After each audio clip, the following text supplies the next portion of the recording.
ஒரு டீ கடைக்கார சொல்லட்டுமா? நீங்கள் ஒரு டீ கடைக்கு வந்து டீ குடிக்க போகிறீங்க. ரொம்ப ஃபேமஸான ஒரு டீ கடை. ரெகுலராக அந்த டீ கடைக்கு வந்து நீங்கள் டீ குடிக்க போகிறீங்க. டெய்லி ஒரே மாதிரி டீ இருக்கா? இருக்கிறது இல்லைல்ல. ஏன் டெய்லி போகிறீங்க? எதுக்காக போகிறீங்க? பழக்கத்தினால மட்டும் போகிறீங்களா? இல்லை வந்து 4 பேர்கிட்ட ஒரு ஃப்ரெண்டு வரான், ஃப்ரெண்டுக்கிட்ட பேசுறதுக்காக மட்டும் போகிறீங்களா?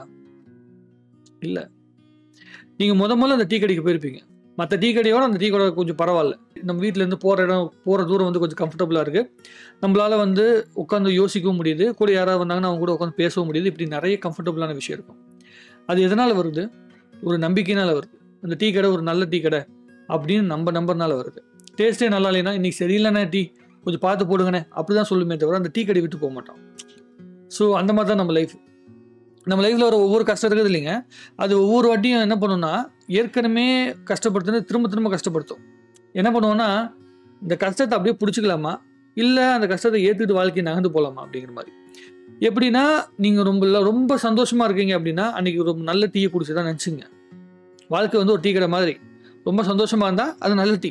சந்தோஷமாக இல்லையா, அந்த டீ அன்றைக்கி சரியில்லை, மாஸ்டர் கொஞ்சம் சரியில்லாமல் போட்டார், ஆனால் அடுத்த நாள் நல்ல டீ வரும். ஸோ நல்ல டீ வரப்போ சந்தோஷப்பட்டுக்கணும். அந்த மாதிரி உங்கள் லைஃப்பில் சந்தோஷம் கிடைக்கும்போது பயங்கரமாக சந்தோஷப்படுங்க. சோகம் வருதுன்னா ரொம்ப பயங்கரமாக சோகப்படாதீங்க. எதுவுமே நிரந்தரம் கிடையாது. நல்லதும் ரொம்ப நாளைக்கு நம்ம கூட நிற்க போகிறதில்ல, கெட்டதும் நம்ம ரொம்ப நாளைக்கு நிற்க போகிறதில்ல. இதுவும் கடந்து போகும்னு சொல்லுவாங்கல்ல, அந்த மாதிரி எந்த அளவிற்கு கஷ்டங்கள் நம்மளை விட்டு கடந்து போகுதோ அதே மாதிரி நல்லதும் நம்மளை விட்டு கடந்து போக தான் செய்யும், சந்தோஷங்களும் கடந்து போக தான் செய்யும். அதுதான் வாழ்க்கை.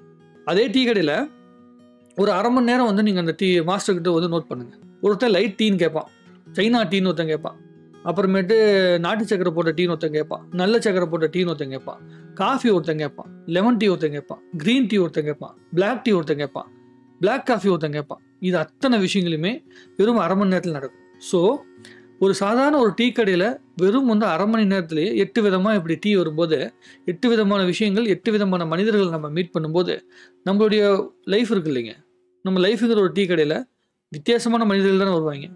நம்ம என்ன நினைப்போம்னா, ஏன் நம்ம மட்டும் இப்படி இருக்கோம், மற்றவங்களாம் நம்ம மாதிரி நடந்துக்கலன்னு நினைப்போம்ல. நம்ம வந்து அந்த 8 டீயில் ஒரு டீ, இன்னும் 7 டீ வித்தியாசமான டீ தான் உலகத்தில் இருக்குது.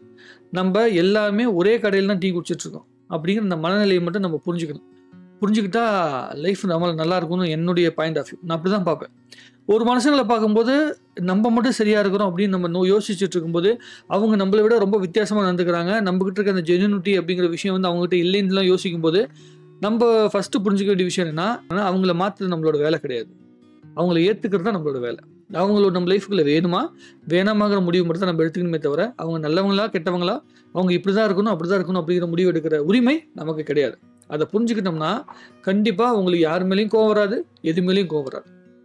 நம்ம என்ன பண்ணுறோம், நம்ம மாறாமல் அடுத்தவங்களை மாறணும்னு எதிர்பார்த்துட்ருக்குறோம்.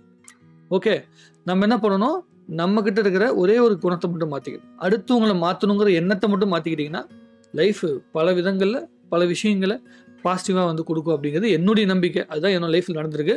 பயங்கர ஷார்ட் டெம்பராக எதை பார்த்தாலும் கோவப்பட்டுக்கிட்டு எவனோ ஒருத்தர் நம்மக்கிட்ட நேர்மையாக முன்னாடி இல்லைன்னா அவனை பார்த்தா வந்து வயிற்றுச்சல் பிடிச்சி டென்ஷன் ஆகி, வயிற்றுச்சல்னா அவங்க மேலே பார்த்து வயிற்றுச்சல் கிடையாதுங்க, அவங்க மேலே கோவம் அப்படி தான் வரும். அப்புறம் யோசிச்சு பார்த்தேன், நம்மளுடைய தனிமை இருக்குல்ல, லைஃப்பில் பார்த்த பல தனிமைகள் இருக்குல்ல, அது வந்து பயங்கரமான பல பாடங்களை வந்து சொல்லி கொடுத்துச்சு. அதில் முக்கியமான பாடம் தான் இது. அடுத்தவங்களை அவங்க எப்படி இருக்காங்களோ அப்படியே ஏற்றுக்குங்களேன், செம்மையாக இருக்கும் லைஃப்.